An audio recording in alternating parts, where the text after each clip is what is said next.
તમે 20 કરોડના કમલોમાં બને તો નિહાળ બનાવો અહીંયા બધું થશે આવી રીતના માહોલ બગાડવા એટલે પણ અમે દોડી નહીં આવતા અમે બેઠા છે અહીંયા. અમે અહીંયા બેઠા છે ધારાસભ્ય તરીકે એ 4 તારીખે નમસ્કાર મિત્રો, ફરીવાર એક નવા વિડીયોમાં તમારું સ્વાગત છે. મિત્રો વાત કરીએ તો ગઈકાલે ભાઈ મનસુખભાઈ વસાવા અને શેતોભાઈ વસાવા વિશે મિત્રો જોરદાર બોલાચાલી થઈ હતી.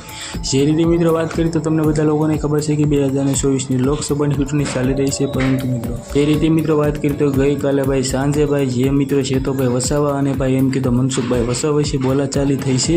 તેમાં સૌથી પહેલાં વાત કરીએ તો શું મિત્રો એમ કીધું પોલીસ સ્ટેશને ફરિયાદ થઈ શકે છે, કારણ કે મિત્રો જે રીતે ભાઈ પોલીસની સામે ભાઈ બંને આમ સામે મિત્રો એમ કીધું લડાઈ કરવા લાગ્યા હતા, બોલીચાલી કરવા લાગ્યા હતા.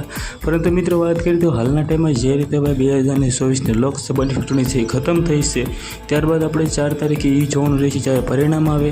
બધા લોકો એવું કહી રહ્યા છે કે શેતોભાઈ વસાવા જીતશે ને ભાઈ જીતશે જ તે. જે રીતે મિત્રો વાત કરીએ તો આદિવાસી સમાજના લોકોમાં રોષ છે મનસુખભાઈ વસાવા તરફ, કારણ કે મિત્રો મનસુખભાઈ વસાવા આ એકવાર નહીં પરંતુ મિત્રો ઘણીવાર મિત્રો આવું કરી શક્યા છે. ઘણા બધા આદિવાસી સમાજના લોકોને ગાળો પણ દેતા કોલ રેકોર્ડિંગ વાયરલ થયા હતા. પરંતુ મિત્રો હાલના ટાઈમમાં રૂબરૂભાઈ શેતોભાઈ વસાવાને ખુલ્લેઆમ જે રીતે ભાઈ એમ કીધું કહી રહ્યા છે. અત્યારે ભાઈ સોશિયલ મીડિયામાં વિડીયો ખૂબ જ વાયરલ થઈ રહ્યો છે. આગળ જે ક્લિપ જોઈ, કારણ કે મિત્રો આવનારા ટાઈમમાં એ જોવાનું રહેશે શું મિત્રો એમ કીધું પોલીસ સાહેબ બેનને ઉપર એમ કીધું કંઈ પણ એમ કીધું રિએક્શન લઈ શકે છે, કારણ કે મિત્રો બંને ખુલ્લેઆમ જે રીતે ભાઈ બોલચાલી થઈ છે સોશિયલ મીડિયામાં વિડીયો વાયરલ થઈ રહ્યા છે. વિડીયો વિશે શું કેવું છે કમેન્ટ કરવાનું ભૂલતા નહીં. આજના વિડીયોમાંથી આટલી જ માહિતી. પરિવાર એક નવો વિડીયો મળી જશે. લોકોની જય હિન્દ, જય ભારત.